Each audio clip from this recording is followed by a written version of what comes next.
BJP विधायक सुधीर मुनगंटीवार ने कांग्रेस पर बड़ा आरोप लगाया है। उनका कहना है कि कांग्रेस को मराठी समाज और छत्रपति शिवाजी महाराज से नफरत है। उन्होंने कर्नाटक के साथ जारी सीमा विवाद पर शरद पवार और उद्धव ठाकरे से अपील की है कि वे आगे आकर समाधान से मदद करें।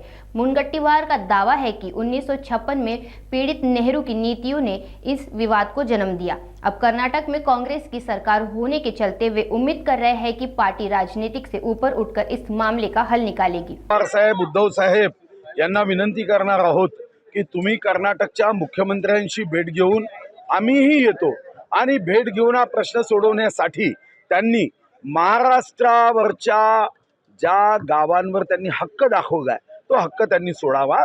एकत्रित बसून आपण सुप्रीम कोर्टात ॲफिडेव्हिट देऊ।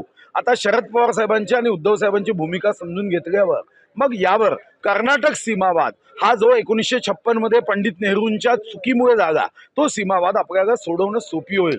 आता कर्नाटकमध्ये काँग्रेसचं सरकार आहे आणि आम्हाला व्यक्तिगत रीतीने वाटतं उद्धवजींनी खूप आनंद व्यक्त केला होता। आता हा प्रश्न सोडवायला उद्धवजी राजकारण न करता आम्हाला मदत कर। दोन मुख्यमंत्री ह्या बैठकीमध्ये हा प्रश्न सोडवू शकले नाही आणि मराठी माणसांवर अन्याय करण्याचं काम जे काँग्रेसचं नेहमी राहिलं तेच आपण बघितलं आहे ना। संयुक्त महाराष्ट्राच्या चळवळीमध्ये शहीद झाले कोणाचं राज्य होतं, कोणाच्या बंदुका होत्या, बंदुका मारणारे कोणाच्या सरकारच्या नेतृत्वात काम करत होते। हे सर्व काँग्रेसचे लोक आहेत ज्यांना मराठी द्वेष आहे, महाराष्ट्राचा द्वेष आहे। छत्रपती शिवाजी महाराजांच्या संदर्भामध्ये सुद्धा वाट चुकलेला देशभक्त हे कोणी वर्णन केलं? अफजल खानाच्या अतिक्रमण नियमानुकूल करण्याचा निर्णय काँग्रेसने का घेतला?